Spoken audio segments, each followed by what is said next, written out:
नमस्कार विद्यार्थी मित्रांनो, आज आपण 12वीच्या राज्यशास्त्र या विषयातील चौथं प्रकरण पाहणार आहोत.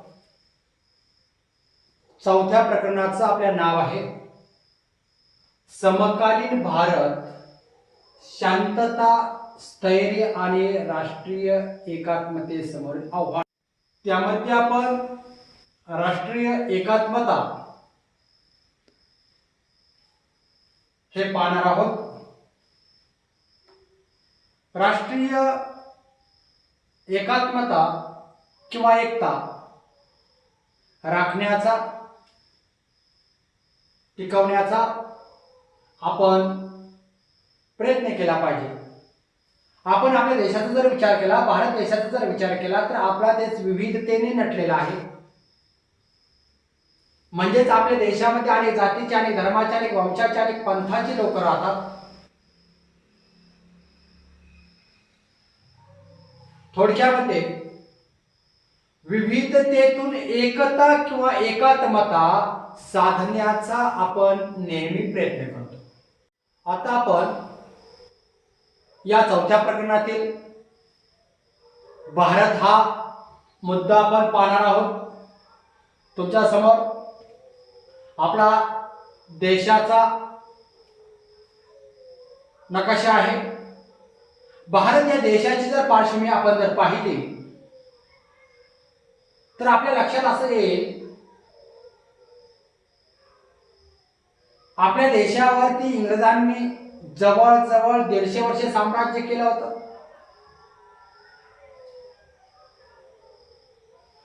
ज्यावेळेस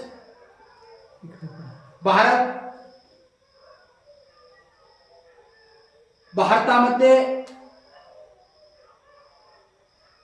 इंग्रज आले, त्यावेळेस भारताला स्वातंत्र्य देत असताना इंग्रजांनी फोडा आणि झोडा या नीतीचा अवलंब केला. स्वातंत्र्य देत असताना आपल्या देशामध्ये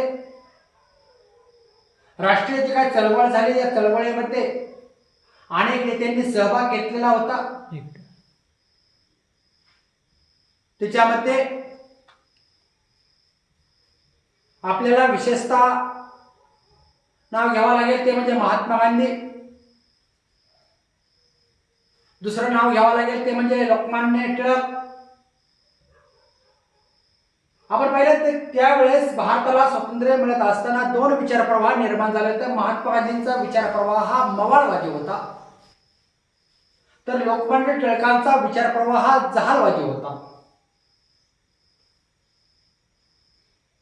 जहाल आणि मवाळ आपल्याला इंग्रजांकडून स्वातंत्र्य हवं होतं, तर महात्मा गांधींच्या मतानुसार अर्ज असेल, विनंती असेल, अशा अहिंसात्मक सनदशीर मार्गाने आपल्याला स्वातंत्र्य इंग्रजांकडून मिळेल अशी त्यांना अपेक्षा होती. तर लोकमान्य टिळकांचं असं मत होतं की अर्ज विनंत्या करण्याऐवजी जहाल विचार होता, जशास तसं उत्तर त्याला दिलं गेलं पाहिजे, ठोसा दिला गेला पाहिजे. म्हणजे आपण पाहिलं की स्वराज्य हा माझा जन्मसिद्ध हक्क आहे आणि तो मी मिळवणारच, अशा प्रकारचं लोकमान्य टिळकांनी खऱ्या अर्थाने घोषणा केलेली होती.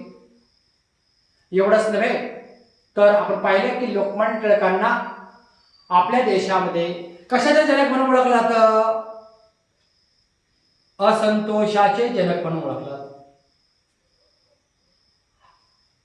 त्यांनी हे ओळखलेलं होतं की भारतीय जनतेच्या मनावरती खऱ्या अर्थाने इंग्रज जे काय साम्राज्य करत आहेत, तर लोकांमध्ये जनजागृती, विचारांची जनजागृती झाली पाहिजे. यासाठी त्यांनी आपल्या देशामध्ये दोन उत्सव साजरे करण्यास सुरुवात केली. एक म्हणजे शिवजयंती आणि दुसरा म्हणजे गणेश उत्सव. आणि त्यांचा त्याच्या पाठीमागचा हेतू असा होता, उद्देश होता, लोकांनी एकत्र यावे, विचारांची देवाणघेवाण व्हावी. हा मुख्य हेतू किंवा उद्देश त्यांचा त्या पाठीमागे होता. केव्हा झाला भारत स्वतंत्र? आपल्या देशाला स्वातंत्र्य कधी मिळालं? तर 1947 साली भारत स्वतंत्र झाला. 1947 साली भारत स्वतंत्र झाला. म्हणजे मी तुम्हाला मगाशीच सांगितलं की इंग्रजांनी फोडा आणि झोडा या नीतीचा अवलंब केला आणि त्यावेळेस एका रात्रीमध्ये दोन देश स्वतंत्र झाले. मग दुसरा देश कोणता स्वतंत्र झाला? भारत एक आणि दुसरा म्हणजे पाकिस्तान. पाकिस्तान हा आपण सांगितलं तुम्हाला की इंग्रजांनी फोडा आणि झोडा नीतीचा अवलंब केला आणि धर्माच्या आधारावरती पाकिस्तान या देशाची निर्मिती झालेली आहे. मग भारताला स्वातंत्र्य मिळालं, आपल्या देशाला स्वातंत्र्य मिळालं. मात्र आपल्या देशापुढे अनेक महत्वाच्या अनेक अशा समस्या निर्माण झालेल्या होत्या. स्वातंत्र्य तर इंग्रजांनी बहाल केलं, पण अनेक अशा समस्या कोणत्या होत्या? तर आर्थिक मागासलेपणा होता, गरिबी होती, निरक्षरता होती, सामाजिक विषमता होती. निरक्षरतेच्या बाबतीमध्ये जरी बोलायचं म्हटलं तरी आजही आपण पाहतो की आपल्या देशामध्ये 100% लोक साक्षर झालेले नाहीत. एवढंच नव्हे तर आजही आपण पाहिले की खऱ्या अर्थाने समाजामध्ये वेगवेगळे विषमता निर्माण झालेली आहे.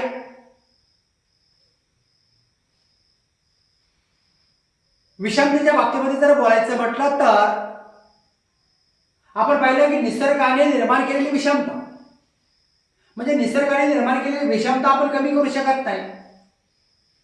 एखाद्याचा रंग असेल, गोरा असेल, काळा असेल, निसर्गाने निर्माण केलेल्या डोंगर, दऱ्या, झाड असेल, ज्या प्रमाणामध्ये झाडाची वाढ होते त्या प्रमाणामध्ये त्या झाडाची मुळे जमिनीमध्ये खोल जातात. अशा प्रकारे निसर्गाने निर्माण केलेली विषमता आपण कमी करू शकत नाही. मात्र मानवाने केलेली विषमता, मग काळा असेल, गोरा असेल, अशा प्रकारचा जो काही भेदभाव असेल, मानवाने केलेली विषमता आपण निश्चित कमी केली पाहिजे. मग अशा प्रकारे भारतामध्ये आपण पाहिलं, भारताला स्वातंत्र्य मिळालं त्यावेळेस अनेक समस्या होत्या. एवढंच नव्हे तर भारतामध्ये आपल्या देशामध्ये अनेक रूढी, रीतिरिवाज, परंपरा यांचा पगडा होता. मग अशा प्रकारे भारताला स्वातंत्र्य मिळालं 1947 ला. मात्र अनेक समस्या निर्माण झाल्या. मग त्याच्यामध्ये आर्थिक मागासलेपणा आहे, गरिबी आहे, निरक्षरता आहे, सामाजिक विषमता आहे, अशा वेगवेगळ्या समस्या निर्माण झालेल्या होत्या. एवढंच नव्हे तर भारतीयांसमोर काही मूल्य आणि उद्दिष्ट देखील ठेवलेली होती. त्यामध्ये सर्वात महत्वाचा स्वातंत्र्य मिळाल्यानंतर राष्ट्र उभारणीचा खऱ्या अर्थाने पाया ठरलेला आहे. मग कोणते मूल्य होते ती? तर राष्ट्रवाद. मग राष्ट्रवाद, मग कशाला म्हणते राष्ट्रवाद? तर राष्ट्राविषयी, देशाविषयी ज्या वेळेस एखाद्या व्यक्तीच्या मनामध्ये आत्यंतिक प्रेम निष्ठा ज्यावेळेस त्या व्यक्तीच्या मनामध्ये निर्माण होते त्यावेळेस तिथं खऱ्या अर्थाने राष्ट्रवाद निर्माण झालेला असतो.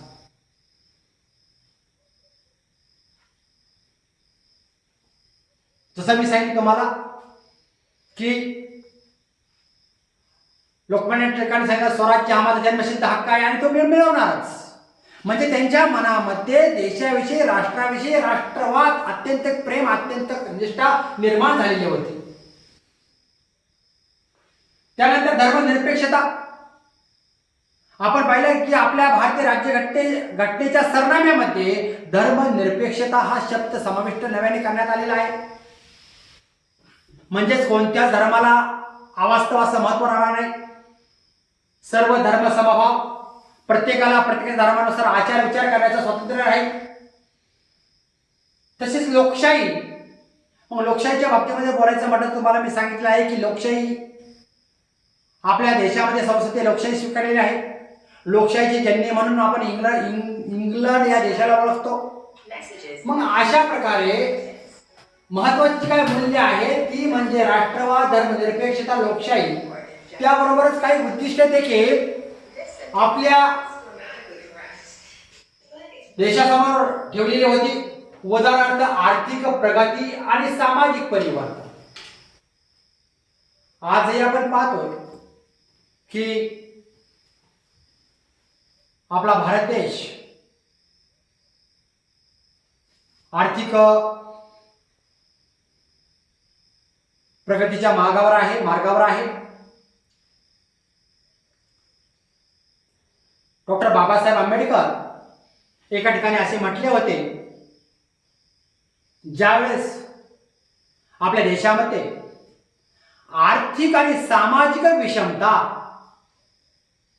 कमी होईल, म्हणजे आर्थिक आणि सामाजिक विषमता ज्यावेळेस कमी होईल, म्हणजे समता ज्यावेळेस प्रस्थापित होईल, त्यावेळेसच आपल्या देशामध्ये राजकीय स्वातंत्र्याला महत्त्व प्राप्त होईल. अशा प्रकारे आपल्या देशाला स्वातंत्र्य मिळाल्यानंतर काही उद्दिष्ट ठेवली होती. त्याच्यामध्ये उदाहरणार्थ आपण पाहिले आर्थिक प्रगती असेल आणि सामाजिक परिवर्तन असेल. आता आपण संरचनात्मक परिणाम हा मुद्दा आपण समजून घेणार आहोत. संरचनात्मक दृष्टीने राष्ट्रीय एकता आणि प्रादेशिक अस्मिता यामध्ये साधलेला समतोल खालील वैशिष्ट्यांमधून आपल्याला स्पष्ट होतोय. एकूण आपल्याला आपल्या अभ्यासक्रमामध्ये 6 वैशिष्ट्ये दिलेली आहेत. त्यामधलं पहिलं वैशिष्ट्य आपण समजून घेणार आहोत, ते म्हणजे सार्वत्रिक प्रौढ मताधिकारासहित लोकशाही व्यवस्था निर्माण करून राष्ट्र बळकट करणे.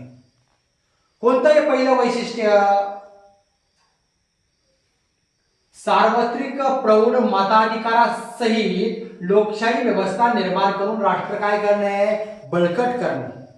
हे पहिलं वैशिष्ट्य आपण समजून घेतोय. सार्वत्रिक प्रौढ मताधिकाराच्या बाबतीमध्ये जर बोलायचं म्हटलं तर आपल्याला प्राचीन काळाचा विचार करावा लागेल.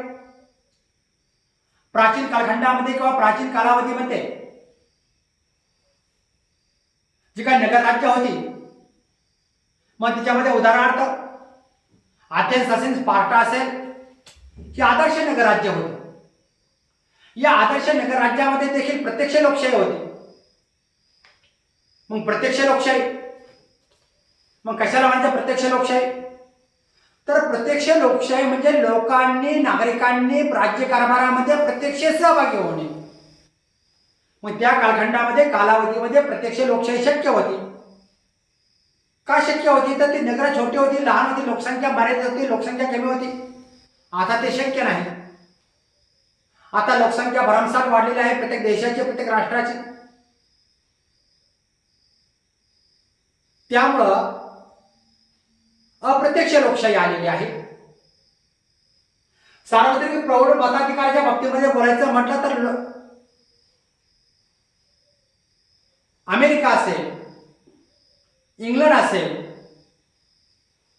हे विकसित जे काही देश आहेत, या विकसित देशांमध्ये देखील सुरुवातीला ज्या काही निवडणुका झाल्या, या सुरुवातीच्या निवडणुकांमध्ये महिलांना, स्त्रियांना मतदानाच्या अधिकारापासून वंचित ठेवलं गेलं होतं.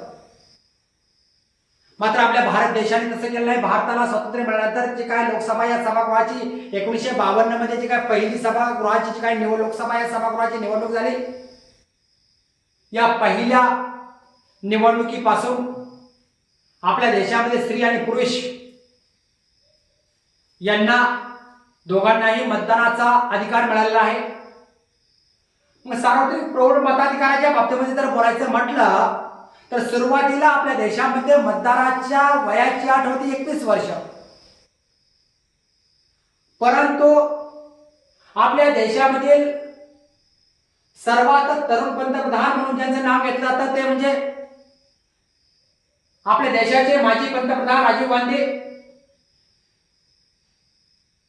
हे पंतप्रधान असताना त्यांच्या कालखंडामध्ये, कालावधीमध्ये घटनादुरुस्ती केली गेली आणि त्यांच्या कालखंडामध्ये घटनादुरुस्ती केल्यानंतर मतदानाच्या वयाची अट ही 21 वर्षावरून 18 वर्ष करण्यात आलेली आहे.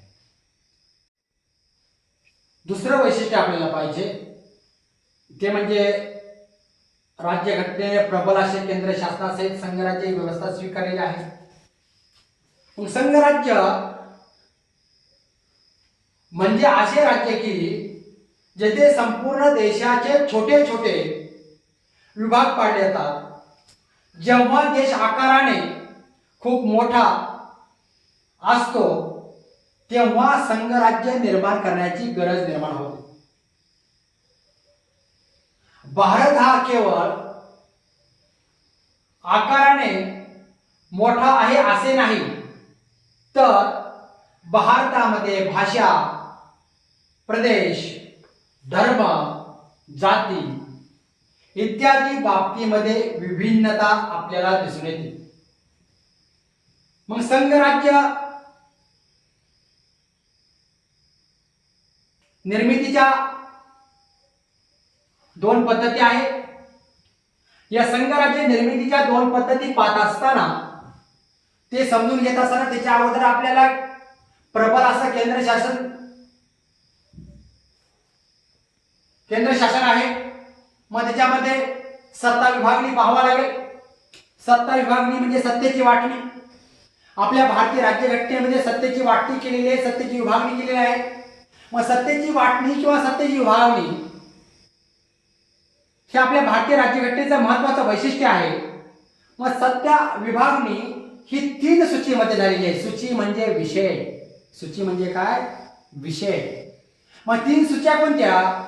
एक म्हणजे केंद्र सूची, 2 म्हणजे घटक राज्य सूची, 3 म्हणजे समवर्ती सूची. काय सांगितलं मी तुम्हाला? सत्तेची विभागणी किंवा वाटणी 3 सूच्यांमध्ये केलेली आहे. सूची म्हणजे विषय. मग 3 सूच्या कोणत्या आहेत असेही परीक्षेला विचारलं जातं. मग 3 सूच्या कोणत्या? 3 विषय कोणते? एक म्हणजे केंद्र सूची, 2 म्हणजे घटक राज्य सूची, 3 म्हणजे समवर्ती सूची. मग केंद्र सूचीमध्ये 99 विषयांचा समावेश आहे. घटक राज्य सूचीमध्ये 61 विषयांचा समावेश आहे. समवर्ती सूचीमध्ये 52 विषयांचा समावेश आहे. मग तुमच्या आता हे लक्षात आलेलं असेल की केंद्र सरकारला 99 विषयामध्ये निर्णय घेण्याचा अधिकार आहे, तर राज्य सरकारला 61 विषयांमध्ये निर्णय घेण्याचा अधिकार आहे. आणि समवर्ती सूची म्हणजे केंद्र सरकार आणि घटक राज्य सरकार या दोन्ही सरकारला मिळून या 52 विषयांमध्ये निर्णय घेण्याचा अधिकार आहे. याशिवाय तुमच्या समोर शेषाधिकार केंद्राकडे हा मुद्दा लिहिलेला आहे. मग शेषाधिकार म्हणजे काय हे तुमच्या लक्षात आलं पाहिजे. मग शेषाधिकार कशाला म्हणायचं? शेषाधिकार केंद्र सूची आणि राज्य सूची या सूचीं व्यतिरिक्त राहिलेले जे काय विषय आहेत हे समजून घ्या. शेषाधिकार कशाला म्हणायचं? पुन्हा एकदा सांगतो मी. केंद्र सूची आणि घटक राज्य सूची यांचे जे काय विषय आहेत हे विषय सोडून राहिलेले जे काय विषय आहेत त्यांना शेषाधिकार असं म्हटलं गेलेलं आहे. आणि या शेषाधिकाराविषयी निर्णय घेण्याचा अधिकार कोणाला आहे? तर केंद्र सरकारला आहे. यावरून आपल्या असं लक्षात येतं की अधिकाराच्या बाबतीमध्ये सत्ता विभागणीमध्ये घटक राज्य सरकारपेक्षा केंद्र सरकार हे प्रबळ आहे, शक्तिशाली आहे. आता त्याच्यामधलाच संघराज्य निर्मिती हा मुद्दा आपण पाहणार आहोत. मग संघराज्य निर्मितीच्या 2 पद्धती आहेत. एक म्हणजे केंद्राकर्षी पद्धत, तुमच्या समोर अकडे टाकलेली केंद्राकर्षी पद्धत, उदाहरणार्थ अमेरिकेचं संघराज्य.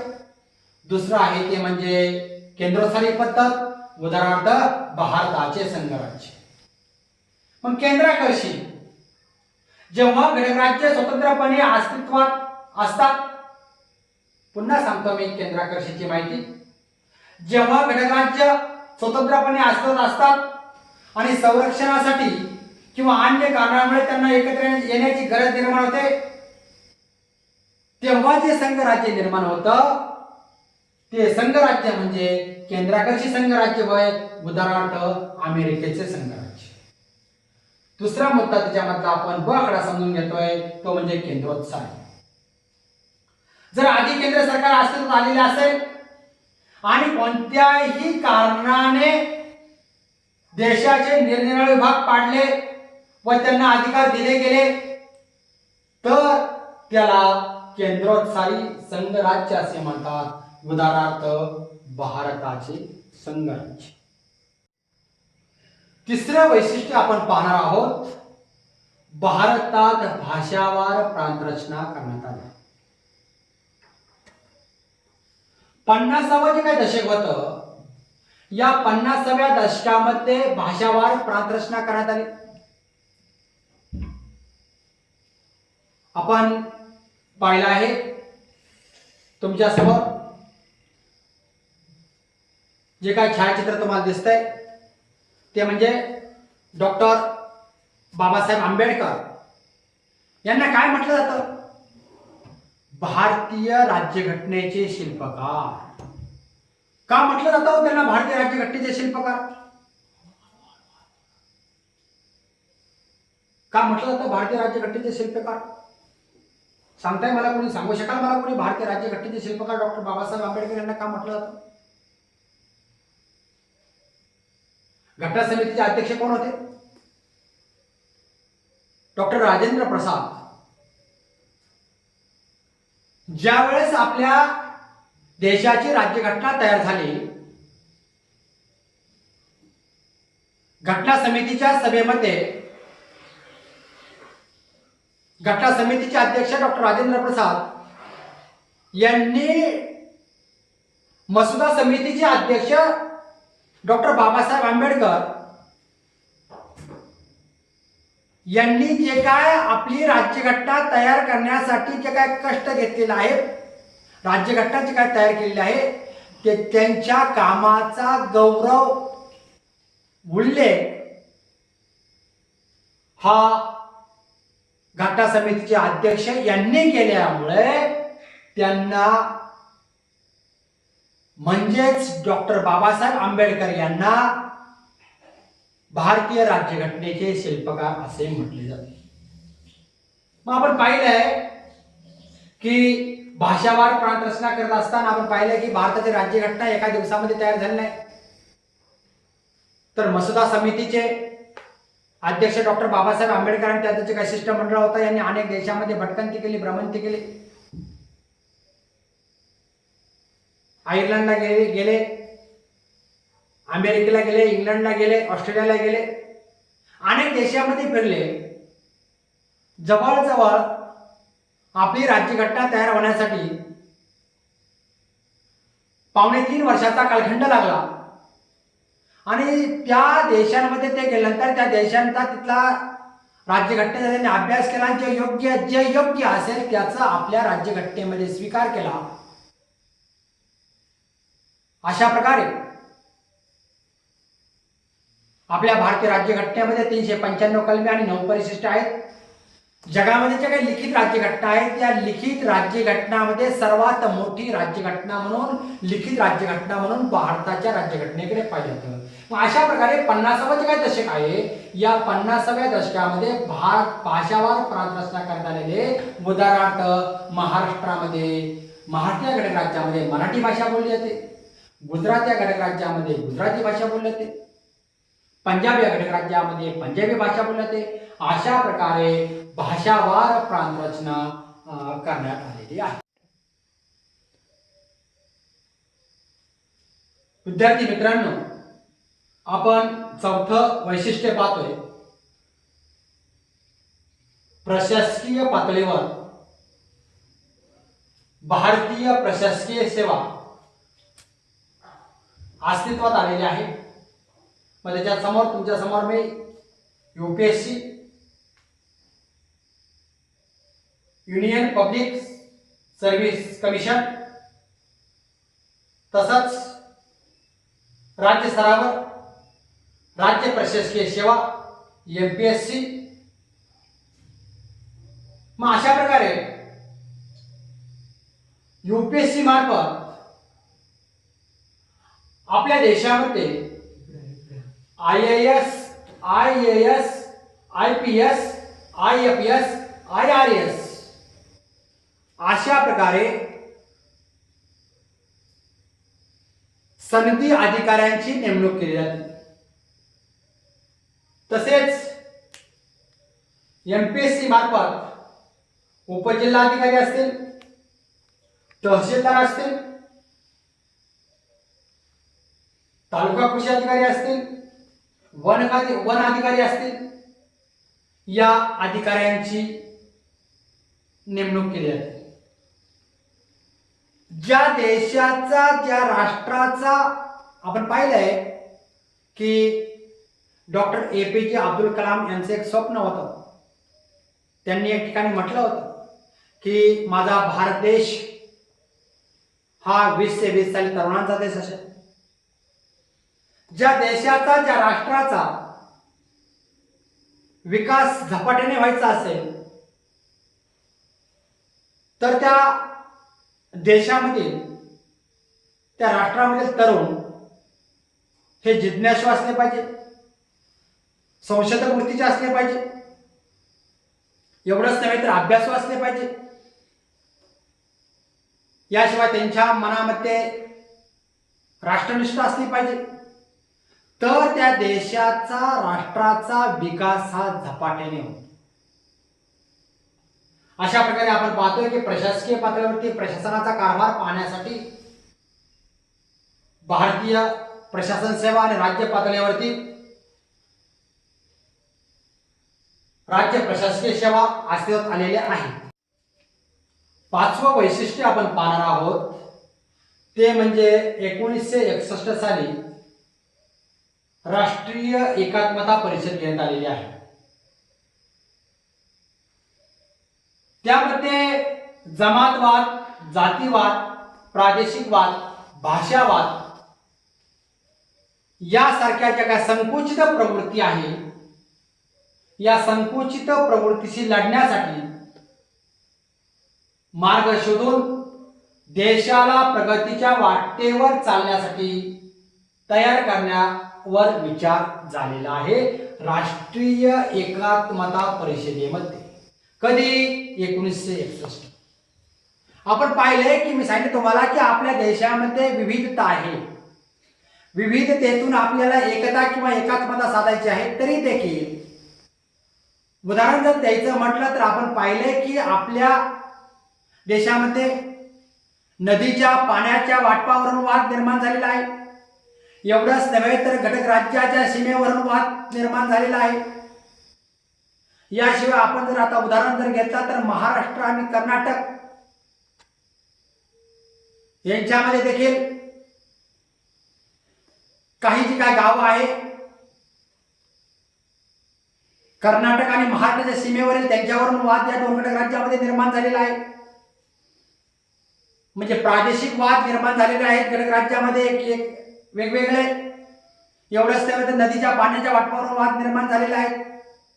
अशा प्रकारे सीमेवरून वाद निर्माण झालेले आहेत. आणि त्यामुळे अशा ज्या काही संकुचित प्रवृत्ती आहे, मग त्याच्यामध्ये जमातवाद असेल, जातीवाद असेल, प्रादेशिकवाद असेल, भाषावाद असेल, अशा ज्या काही संकुचित प्रवृत्ती आहे, या संकुचित प्रवृत्तीची लढण्यासाठी मार्ग शोधून देशाला प्रगतीच्या वाटेवर चालण्यासाठी 1961 साली पहिली राष्ट्रीय एकात्मता परिषद घेण्यात आलेली आहे.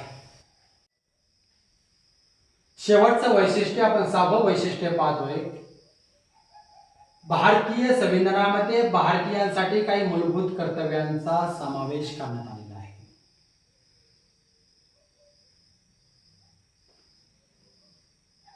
मूलभूत कर्तव्य भारतीय राज्यघटनेच्या 4थ्या परिशिष्टामध्ये समावेश करण्यात आलेला आहे. मूलभूत हक्क भारतीय राज्यघटनेच्या 3ऱ्या परिशिष्टामध्ये समावेश करण्यात आलेला आहे. आपले जर मूलभूत हक्क कोणी हिरावून घेतले तर आपण सर्वोच्च किंवा उच्च न्यायालयामध्ये धाव घेऊ शकतो. परंतु मार्गदर्शक जी काही तत्त्वे आहेत, मूलभूत कर्तव्य जी काय आहेत, या मूलभूत कर्तव्य सर्वात महत्वाचं म्हणजे आपल्याला अंगीकारायचे आहेत. घटनेतील कलम 51 आणि 55 मध्ये 10 मूलभूत कर्तव्यांचा समावेश करण्यात आलेला आहे. कोणती 10 मूलभूत कर्तव्य? पहिलं कर्तव्य आपण पाहू, घटनेतील आदर्शाचा, राष्ट्रीय ध्वजाचा व राष्ट्रगीताचा आदर करणे. म्हणजे थोडक्यामध्ये आपले जे काय राज्यघटना आहे, मग घटनेमध्ये सरनामा असेल म्हणजे राज्यघटनेचं पालन सर्वांनी केलं पाहिजे. राज्यघटनेच्या आधारावरती देशाचा कारभार चालतो. एवढंच नव्हे तर राष्ट्रीय जे काय ध्वज आहे, राष्ट्रगीत जे काय आहे, राष्ट्रध्वज आणि राष्ट्रगीत यांचा आपण आदर केला पाहिजे, हे पहिलं कर्तव्य आहे. दुसरं कर्तव्य, स्वतंत्र लढ्यापासून निर्माण झालेला उदात्त आदर्शाचा, स्वतंत्र लढ्यापासून निर्माण झालेला उदात्त आदर्शाचा अभिमान बाळगणे व त्यांचं अनुपालन करणे. म्हणजे त्याच्यात उदाहरण जर द्यायचं म्हटलं तर भगतसिंग असेल, सुखदेव असतील, राजगुरू असतील, हे 3 क्रांतिकारक इंग्रजांच्या दृष्टीने ते दहशतवादी असते, परंतु आपल्या देशाच्या दृष्टीने, आपल्या राष्ट्राच्या दृष्टीने ते क्रांतिकारक आहेत.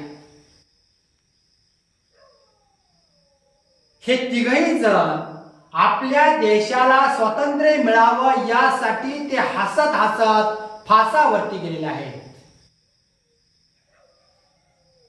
म्हणजे अशा प्रकारे स्वातंत्र्य लढ्यापासून निर्माण झालेले जे काही आदर्श असेल, या आदर्शाचा आपण नेहमी अभिमान बाळगला पाहिजे. एवढंच नव्हे तर त्याचं अनुपालन देखील आपण केलं पाहिजे. तिसरं आपलं मूलभूत कर्तव्य आहे ते म्हणजे भारताचं सार्वभौमत्व आणि एकात्मता. जसं आपण म्हणतो, भारत ही माझी माता आहे. आपल्या भारत मातेचं कोणताही विभाजन होता कामा नये, तुकडे तुकडे होता कामा नये. म्हणजे आपल्या देशाचं सार्वभौमत्व, मग अंतर्गत श्रेष्ठत्व असेल, बाह्य स्वातंत्र्य असेल, तसेच एकता असेल, यांचं संरक्षण करणं, रक्षण करणं हे महत्वाचं तिसरं कर्तव्य आपलं आहे. चौथं आपलं कर्तव्य आहे ते म्हणजे राष्ट्राचे संरक्षण करणे व राष्ट्राला गरज असेल तेव्हा राष्ट्रसेवेने तयार राहणे. तर आपण पाहिले की राष्ट्राच्या, देशाच्या संरक्षणासाठी आपले जे काही संरक्षण खातं आहे त्याच्यामध्ये आर्मी असेल, एअरफोर्स असेल, नेव्ही असेल, या 3 दलामार्फत आपल्या देशाचं रक्षण केलं जातं, संरक्षण केलं जातं.